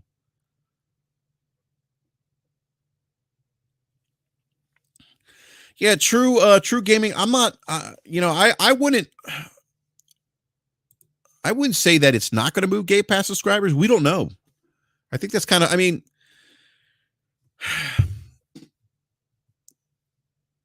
like this. Okay, I guess I get what you. I mean, maybe you're saying just based on the type of game Starfield is that maybe it doesn't. It's not the zeitgeist that would maybe push a lot of people into Game Pass. But I wouldn't say that it absolutely won't put anyone in Game Pass. I think there might be some people that pick up Game Pass for Starfield. And you got to remember, Game Pass is on PC.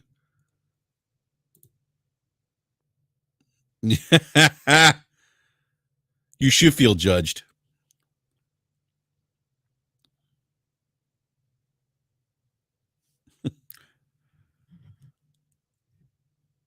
Slow-mo is modding Scorn. Slow-mo, are you modding Scorn? Slow-mo, are you modding Scorn? Absolutely not. Wait, Somebody, hold up. are you still in bed? Why is the audio not working? What? I can hear you. Oh, you hear me? Oh, good. Yeah. Good. I don't know why it wasn't initially showing my levels going up. No, I'm never playing Scorn again. T. Harris is making a joke. Yeah. But no, True King saying that mods won't work through Game Pass. I wouldn't say that's 100% true. If you look at how they've done EA, and I know this will probably they do need to make more changes to the Xbox app and the Microsoft Store to allow more freedom on PC. But if you play, for example, games through EA Play, you're not playing them through the Xbox app. You need to have the launcher for EA installed on your PC, and you play it through that, and then that allows you to say, like, if you want to use mods for, like, say, Dragon Age Origins, for example, and you want to play that through Game Pass, you're able to do those mods. So they likely would do the same thing with the Bethesda launcher. Is that like you would need to have the Bethesda launcher. You kind of have the game through the Xbox app, and that's your access to the game. And then Capone says it's Origin. They have two, actually. EA's confusing. EA has Origin, and they have the EA beta app. The EA beta app is trash. I use Origin, but unfortunately, because EA's pushing it, the Xbox app will push you through the EA beta app in order to play EA's games through Game Pass on PC. He said, does it do that for Fallout and Skyrim right now? I'm not certain it does, but Starfield's a new game. So that's how they would handle it for a new release. I don't know if they're going back and doing that for older games when uh, those games were.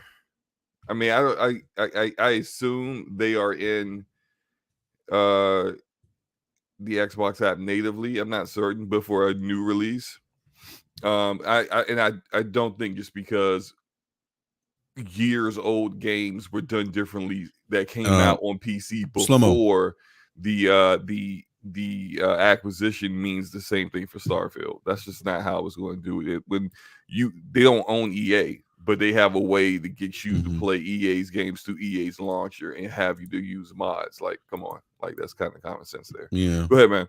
Yeah, I was gonna say, let's see here. So as of March 2022 or May 2022, according to ScreenRant.com, Skyrim mods are available on the Xbox Game Pass, can be downloaded from Bethesda's in-game mod browser. Yep. See, there's your answer. That's exactly what I was really saying. You get it from their launcher and you're able to play the game. Like for those games, you're likely it's kind of almost like with and this happens a lot with PC. If you got Red Dead 2 on PC, whether you got on Steam or Epic Game Store, what would happen is you would have to have the Rockstar launcher installed as well. And so you would launch it through Epic Game Store or Steam, and then it would then launch the launcher for Rockstar, and then you would then launch the game. So it's like, even though you may have bought it through a different or have access to the game through a different store, you still have to use the launchers that the actual publisher, which Bethesda still is technically the publisher of it, even though it's all under the Xbox umbrella. The publisher that actually has a launcher for it. Okay, cool. All right. Real quick, Slomo, I know you're laying in bed right now. No, I'm up, man. I am. Oh, you're up now. Okay. Yeah, you shamed me into getting up, man. Bro, I was like, it's almost lunchtime. I was like, I'm trying to relax, man. But I hear you, man. I hear you. I had to start getting the kids' uniforms ready for school. I got yelled at this morning. Because I was like, it was like 8:00. My wife takes the kids to like Sunday school. And she's like, you could be helping. I'm like, look, it's Sunday morning. I work hard. It's the Lord's day of rest. I'm trying to relax. That didn't go over well, but anyhow. You should be up making breakfast. I just had breakfast. I had some oatmeal. It's called brunch. I was having some oatmeal while I was listening to Enrique address the chat. And then Slimmo, what do you think about that Starfield tweet though, man? Because I did see some of your comments, but if you can kind of just talk about that a little bit more. Like, what do you think about it? Do you understand what I'm getting at here? Like, I'm not talking. Yes. And I'm not saying that. I understand what you're getting at with people saying things about a game that they haven't played yet. Like, what did that tell you? I don't know who wrote that, because the banner's kind of in the way. But like, what are you talking about? You haven't played the game yet. No one has played the game yet. You haven't seen reviews yet. What playtesters claim it exceeds? Which playtesters? Is it one person that said it? All of them unanimously said it. I just said that like Forte. You don't know. So it's the same way. It came from the room. I'm real quick. The rumor came from a, I would say a console centric YouTuber. Okay. All right. Well, so yeah, I mean, they heard. Yeah, right. So it's just it's the same thing that I said when this whole Activision Blizzard King acquisition, where let there be some news that comes out that like when the news came out that the FTC was going to sue, which we all knew they were going to do, and certain people were out there like, see, I told you it's not going to go through. And it's like, what? Like, how do you come to that conclusion? Like that's not what exactly this means. It means that they're suing, and you don't know what the end result of that's going to be. Literally, some playtesters saying the game exceeds all expectations does not mean that the game is going to release and be great or not be buggy like most Bethesda games are at release, or actually do anything that people hope that it does. It doesn't really mean anything. So, I mean, like, I ain't got no problems with people who push certain agendas. You know what I'm saying? Like they never report on anything that is problematic for their community, but they report on things that they hear. And I'm not saying that he didn't hear this or he made this up, but like they only report on things that like put a platform in the best light. We all know who those people are, and I think when someone always like addresses their community in a certain way, that you should evaluate that yourself and evaluate how much weight you want to put behind that. And I mean, that's the most I'm gonna say. I don't have a issue with that dude, but I'm just saying that like when other people start running with things based off of that, you have to understand where the source is coming from. So yeah. Well, that's my point. Like, like we don't know how many playtesters. We don't know, um, we don't know, like, like they play an hour of the game, 2 hours of the game, like we just don't know. But like I said, just let the games, and look, I'm hyped for Starfield. I can't wait. You know me, Slubbo. I'm a Bethesda stan. Yeah. I mean, but they make the best games. I'm not. They don't make. Todd Howard is a creative genius. Oh my gosh, you now you capping. Now you out here capping, man. No, I'm not saying I'm a Bethesda hater. I know our friend Luca would say I am, but like I've never been a fan of their style of RPG. I like Western RPGs, but my kind of Western RPGs have always been story wise, party based. When I say party based, having a group of characters in your game that like are always with you, like Knights of the Old Republic. Oh man, you talking about Mass BioWare Effect, of old? Dragon Age, like yeah, like I'm an old school BioWare fan, big time, and so like their way of doing RPGs has always been a little different than Bethesda's in-house studios, and so I've played all of them up into Skyrim, and I haven't played Fallout 4 though. I played Fallout 3, but not Fallout 4. And I played a little bit of New Vegas. I just can't get into them. I just can't. But No, I hear you, do. man. I do.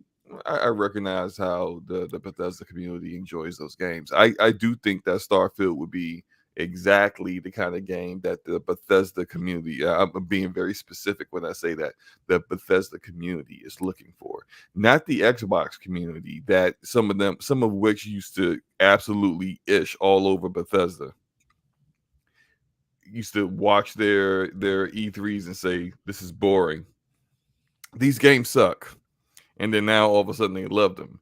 Not those guys. I'm talking about the Bethesda community who actually enjoys those games. I think Starfield will be exactly the kind of game that they're looking for and they're going to enjoy. And I've 1000% believe that to be true, regardless of what playtesters may say or whoever. That this game is going to be a game that Bethesda fans will love. Yeah, I'm saying. Yeah, would everyone else love it? It's in. And are we going to see what we saw from certain people in the Xbox community when it comes to this game, like they did with Halo Infinite, where the king is back? Actual Halo fans were saying delay the game. The game shouldn't come out until last holiday. I don't disagree, man. Yeah. I don't disagree with you at all, Slimo. Like it clearly wasn't finished. I understand they needed to get it out, but it should have been, in my opinion, should have been delayed. I understand the business case behind it, but still, like and we had people out here fighting against Halo fans, pretending like they knew anything about Halo, pretending like their KD isn't a 0.35.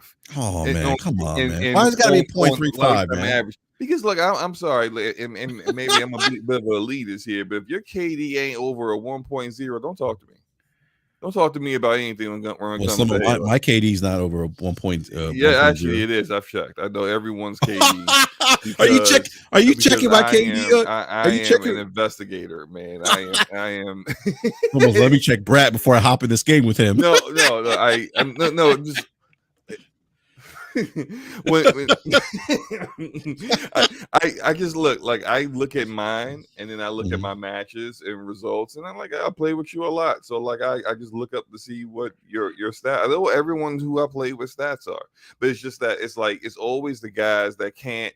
There are essentially bullet dumpsters in Halo, essentially food, they're chum in the water in Halo, that have all this talk about, don't delay the game, so what Forge isn't there, so what co-op isn't there, so what all the modes aren't there, so what all the content isn't there, so what this is the least amount of maps that ever released a game with is like that, sure, so what all that stuff.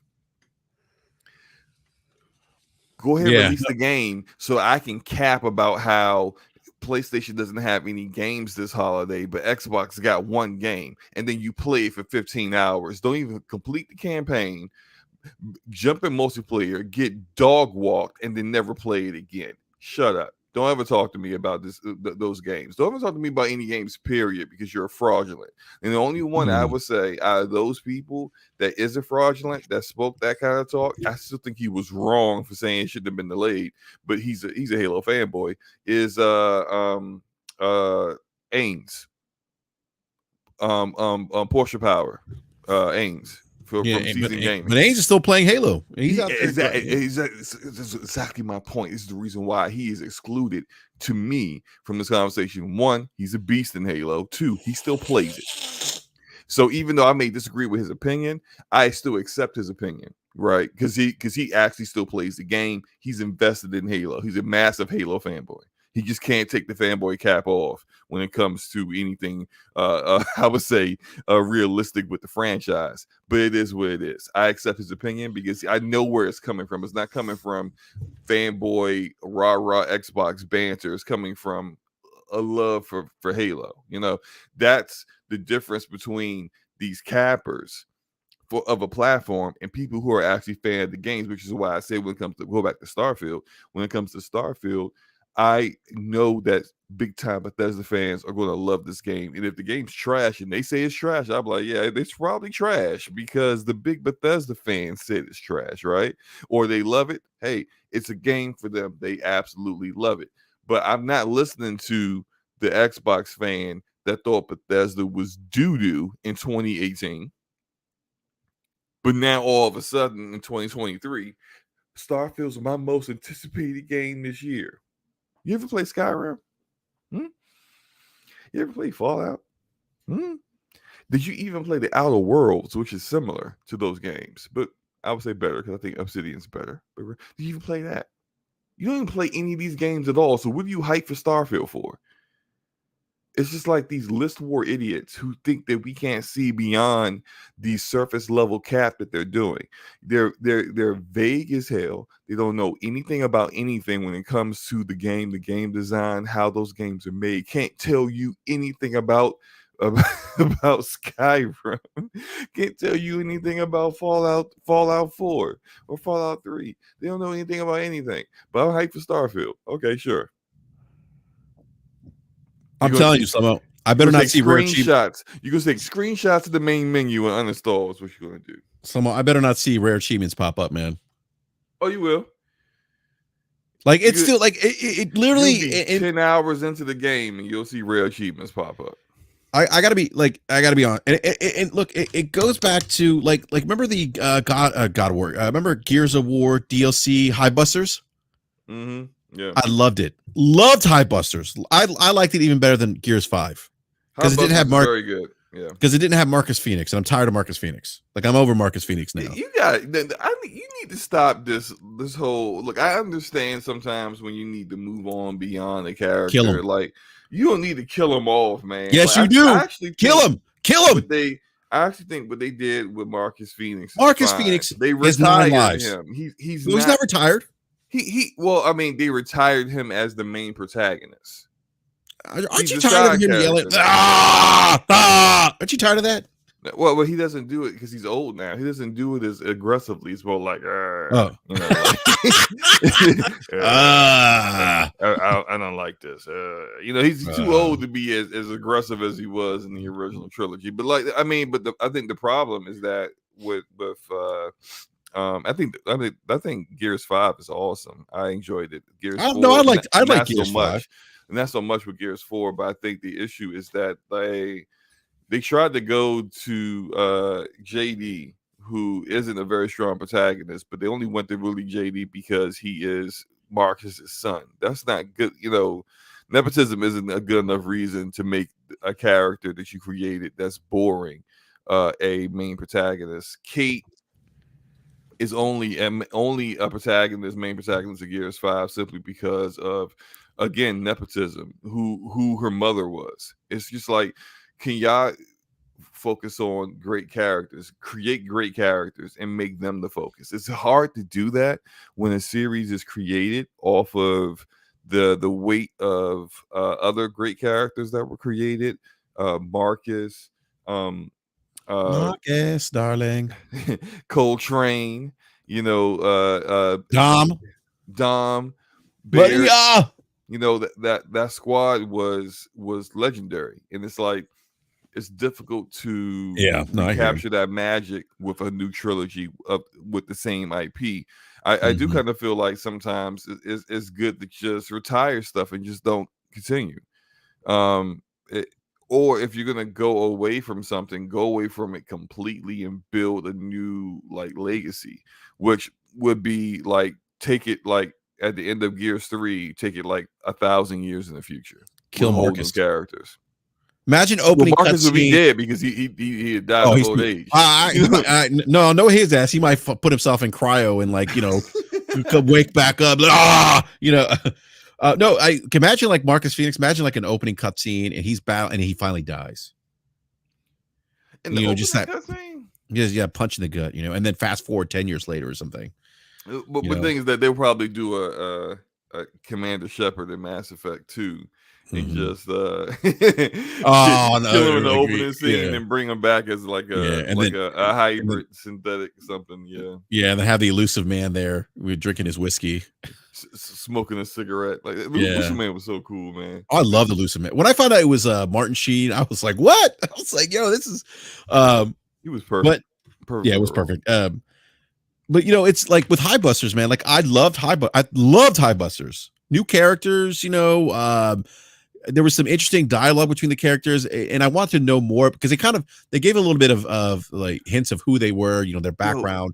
They could have made them the main characters of the entire new trilogy. That would have been cool with that. All three of them were awesome in their own right, and I enjoyed in just like with the 3 or 4 hours.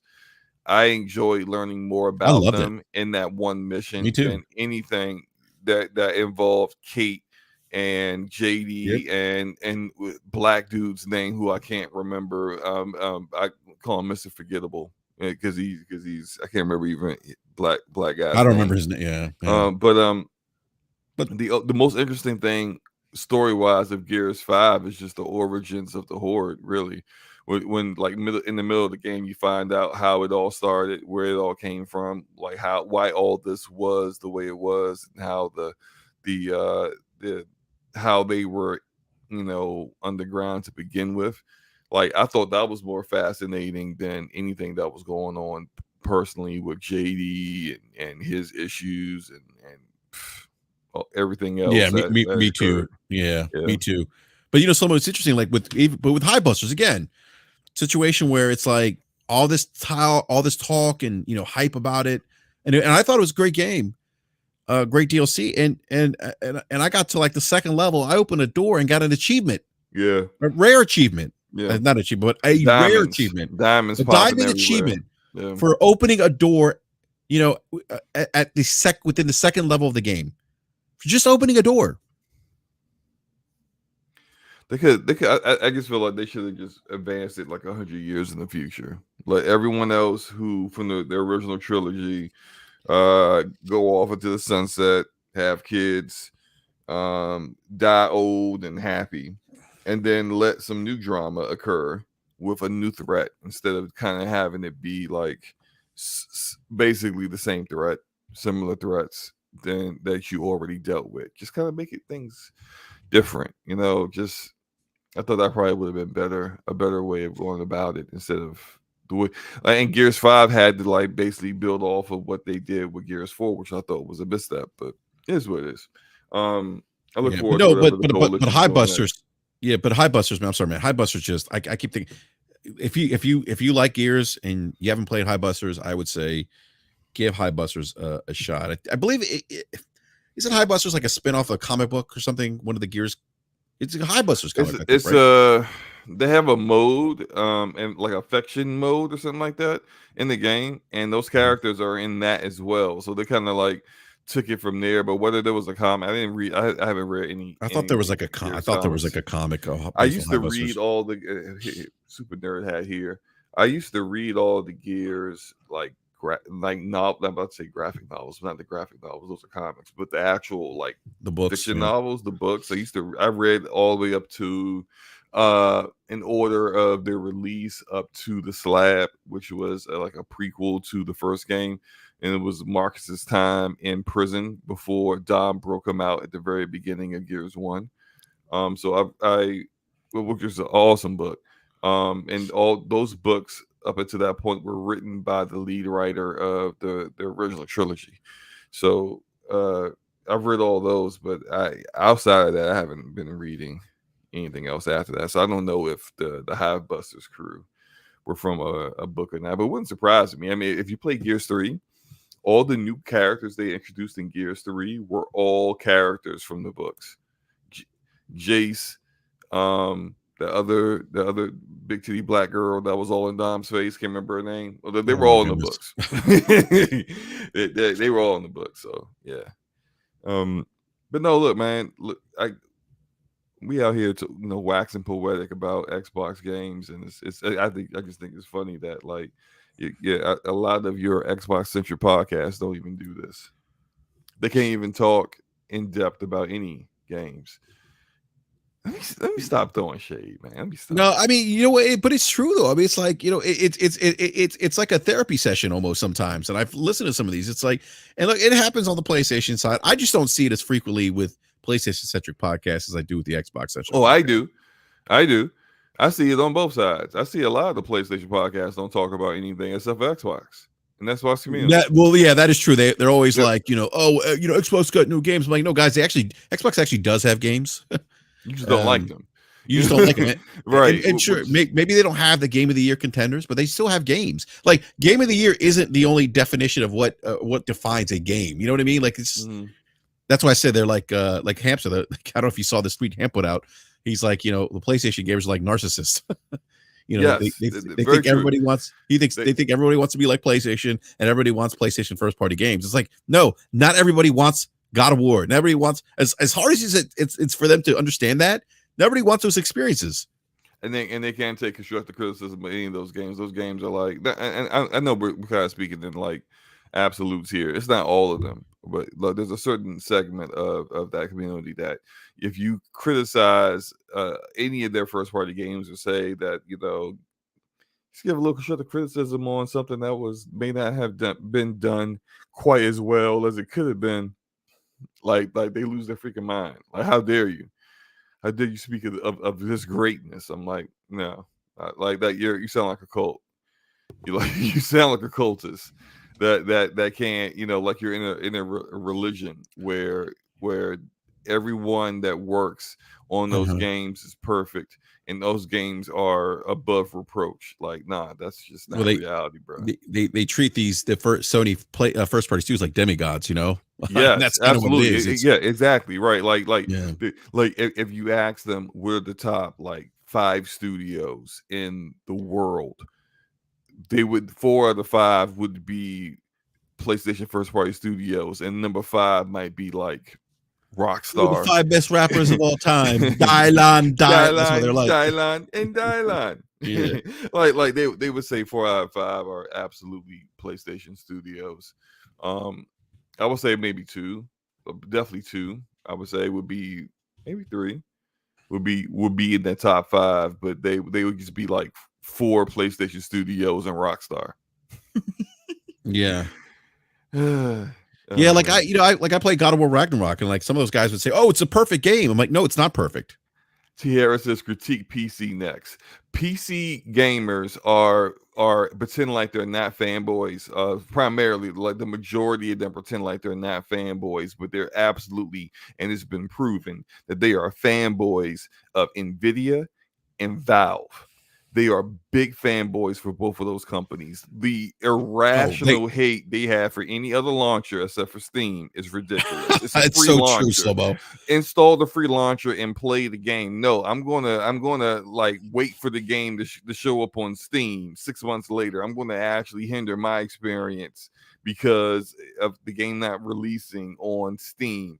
And then and the sheer fact that AMD will have comparable GPU products to Nvidia, and the vast majority of them are not content creators, or if they are, they're streamers that stream to 2 people in their chat.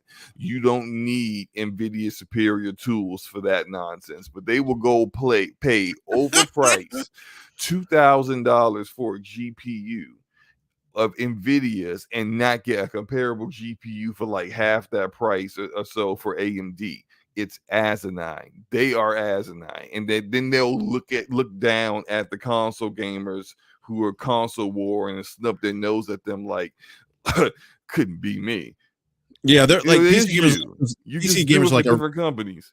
they're like those aristocrats, like, look at those, look at those peasants, It's like, no. Yeah. No, and you're right. They do. They love Gabe Newell. They, and you're right. They're if you're not on Steam, they look down at you like you're crazy. Or look at you like you're crazy. Yeah, like we don't buy games on Epic Game Store. Who is we? I mean, I've seen some of the chats with like Nvidia. People are like, cheaper. I'm getting it.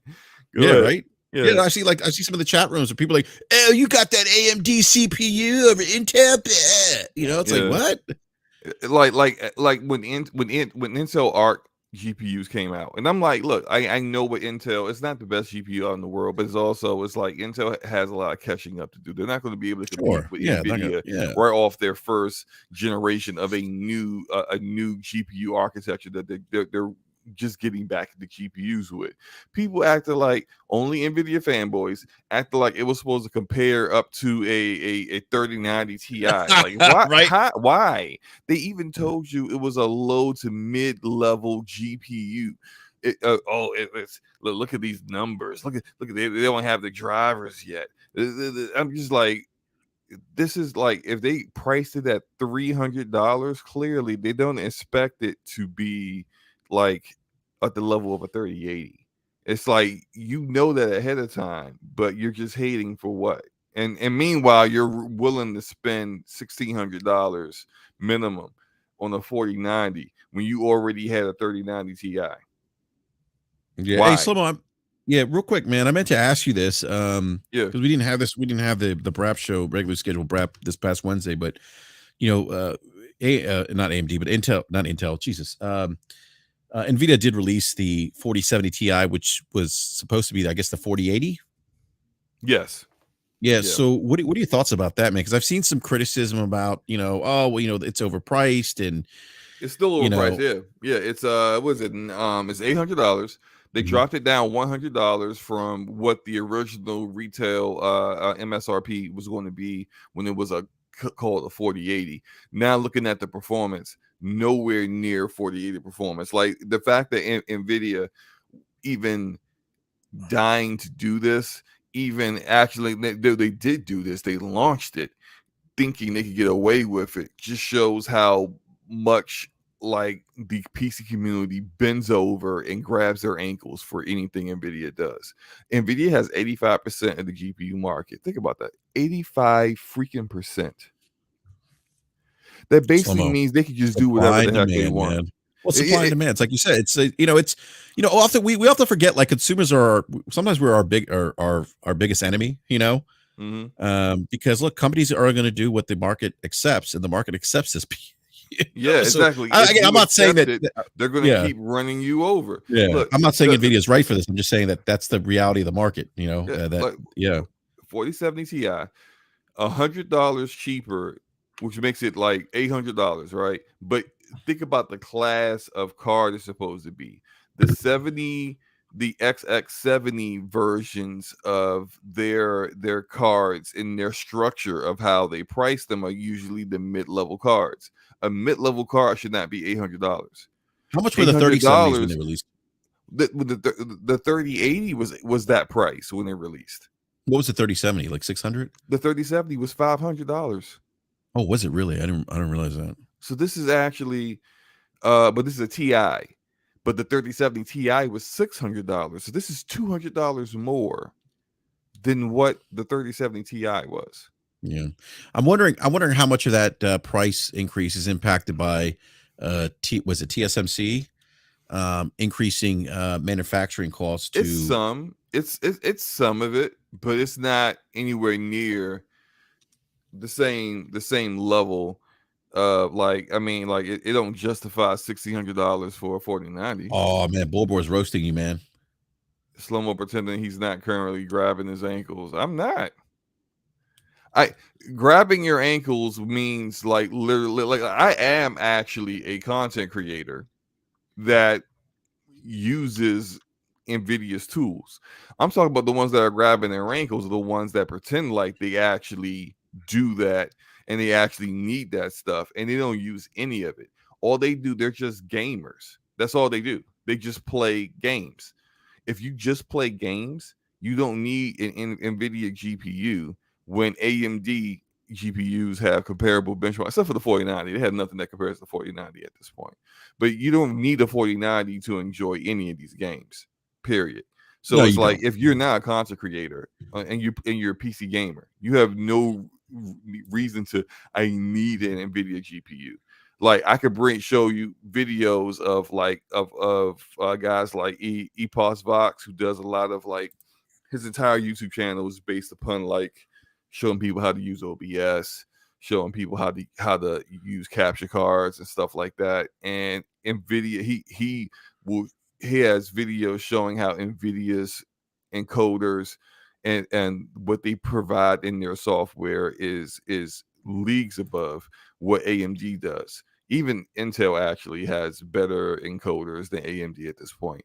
Regardless of that, for your regular gamer who's not doing any of that extra stuff, you don't need any of that. Now, if I was actually grabbing my ankles, I'd be out here capping for 4090s and these price increases and acting like Nvidia is justified in doing so. I'm not. Now, Bor, we're talking about grabbing ankles. You be in this chat acting like all you've ever seen in your entire life is Jim Ryan's pubic hair in your face. Okay. Oh, come on. No, So slow-mo. like Come don't on, come for me when you in here lapping like crazy. You earlier in this chat, you were the one that said Resistance was better than Halo. Check yourself. It's his opinion. He could have an opinion. It's wrong. Like if I said the sky is if I said the sky is green and is blue, that's my opinion. It ain't right though. Ain't no way in hell Resistance is better than Halo. Stop it. When was the last time a Resistance game came out? Why they stop making them? Oh man. Wow. Come on. Okay. All right. Don't come for me unless you want to get ripped up. Yeah, no, that fair warning to anyone in the live chat, just don't go after slow-mo. You will get the Hogan leg drop on you. Ooh, the Hogan leg drop. Remember Hulk Hogan used to do the leg drop? Yeah. Big leg drop. Stone Cold Stunner. Or maybe the stunner is probably more appropriate for this. Stone Cold Steve Austin. Oh my god, that's when wrestling was good. Hey, I don't know if you follow. It was awesome. You follow professional wrestling somehow? I used to. I stopped after the Attitude Era. I just couldn't after that. But I used to love like DX, The Rock, Oh man, those are the days, man. Those are the Yeah, that days. was one is good. Yeah. Yeah. So, the components, does Brad have FOMO for the 4070 Ti? No, I do not. I'm not looking to upgrade to the 40 series cards. I got a 3070 Ti. I'm more than happy with that Slomo. I have my PC hooked up to my C1, Mm-hmm. and man, I was playing Halo Infinite on my PC through my C1 last night, and on Yeah. high settings, man, what?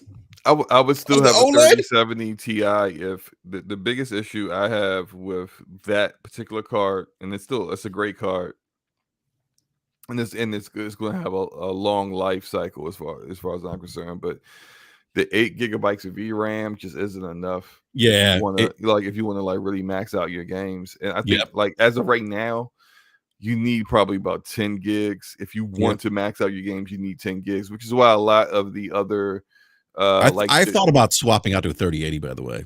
yeah, like a 10 gig 3080 would be great. The 3080 is probably one of the best values that was out there. I don't know. Nvidia must have like had a period of lucidness when they priced that right, and then went back to being insane afterwards. But uh yeah Damn, Andre Williams got a 3080 Ti for $734. What? what wow. Wow. I got mine for 9. So The that's Slomo, like if I swap mine out, I could just like basically just unplug it and just put it back and then put the 3080 in, and that's it, there's right? a little It's a bit matter more of than that. So like what you want to do, because you got drivers for your 3070 Ti in there. So what you want to do is you want to download a free software called DDU. And DDU, what it would do is that it's a very simple program. But what it would do, it's called display driver uninstaller. It'll uninstall your current driver, and then you could have it set to, because they know what people would do it for. You can either uninstall it and just like restart to do like a clean install of a new driver in case, let's say you got a driver installed that was a little flaky, or if you're going to do what you're talking about doing, putting in a new GPU, you will uninstall and then have it do a shutdown immediately. So it does that for you. You take off your tempered glass, you unplug your power supply off out of it, unscrew the forgot the vent side, and then just hit the switch and pull it out with a slot. Then you get your other GPU, put it in, screw things back in, plug the power supply back in, start the PC back up. It's going to automatically install a driver. Like Windows will find what they call like the safest driver. It's never the most up to date driver, but it'll find like the safest driver that they can find. Might be like a month or two old to install on your PC. But then you just get like, you could do it manually if you don't rock with GeForce Experience. I use GeForce Experience because Shadow Play is like the best way to record games Yeah, I that's use out GeForce there. Experience too. Yeah. Yeah, but just install GeForce Experience and then get the latest driver, and there you go. Oh man, dude, I'm looking at like they have a 3080 for 800 right now Oh, at wait, on Best Buy. eBay? A No, Best Buy? At Best Buy. They're still Yeah. selling. Hold up, I thought they stopped selling those. But like Best Buy is the only retailer that's able to sell the Founders Edition, which I think Yeah, they have the Founders Founders Edition Edition is good. for 900. And The those are the only Ti. ones you can guarantee will actually be the MSRP No, of those are the sold out actually. Those are actually sold out. Never mind. yeah, I was to say, yeah, because like I thought they sold out of all the Ampere level cards. I thought they did that, like it had to have been like right before the 4090 came out, I think. Okay. Yeah, I Yeah, don't they don't see have. any. Oh wait, no, there is a. Wow, I would not buy this. There's a refurbished 3080 Ti from EVGA I that saw that. Yeah. is like nearly $1,300. Don't buy that. That's ridiculous. That is, that's see, we could be just sitting here just looking at like what's good value for some of these pricings, and just like be like helping people out, help people avoid like some of these pre-builts here are just absolute garbage. I'm looking at some of these pre-builts and it's just like, why are they still trying to give people 1 terabyte hard drives? Why are you trying to still give people here's a $2,260 pre-built from CyberPower PC, and it's got a 1 terabyte hard drive in it, in a 3080. You can't do 1 terabytes, and I've got 2, but I have Gen 3. It's funny. The 4080 is still available. I multiple times this week I have looked and seen that I could have, like, I just did it just to prove I could do it. I actually went through the process of like putting the 4080 in my cart and then seeing if I could get all the way to checkout, and I just took it out because I'm not buying that. But like, the the Founders Edition 4080 better. Yeah, I'm looking about the 4080 Founders Edition at Best Buy. It's been available like all week. It's still available right now. Yeah. Wow. Yeah, that card is not selling, and it good. It shouldn't sell. Yeah, it's overpriced. Yep. All right, Slomo. Look, man, I got to get going, man. But look, man, thanks for hopping on, man. I appreciate it, man. No problem, man. Soren Grant says, "LOL, you guys not selling PC for me. I buy a box and plug it in for a price way lower than just the graphics card. Yep, and you get a performance that's way lower than the graphics card too." How'd you enjoy playing Gotham Knight at 25 frames per second, huh? How'd you enjoy playing Plague Tale Requiem for 30 frames per second? With zero choices of a performance mode. That's what you pay for. Yeah. Oh man, now you be messy, Slow. All right, look. I'm being honest. It may seem messy, but it's true. No, man. All right, look, I want to give a big shout out to everyone in the live chat. Thanks everyone for hanging out with us in this impromptu brap rant this morning. Appreciate it. And do me a favor, hit that like button. Subscribe if you're new. Hit the bell notification so you alert when we go live. And we'll be back Wednesday at 9 p.m. Eastern time. And so big shout out to Slomo for getting out of bed and joining us today, man. Appreciate it, Slomo. No problem. All right, man. I'm gonna hop on Halo Infinite, Slomo. If you're down, man, just let me know. Yeah, let's do it. I mean, I'm up now. Give me like maybe 20-30 minutes. I gotta see kids and everyone got back home. I gotta see what's going on. Sure, no problem. I got. I'll DM you. I'll DM you. That works. I gotta change some laundry and stuff. Make sure everything is done. Yeah, cool. I hear you, man. So, all right, everyone, have a great Sunday, and we see you Wednesday. Peace. Peace.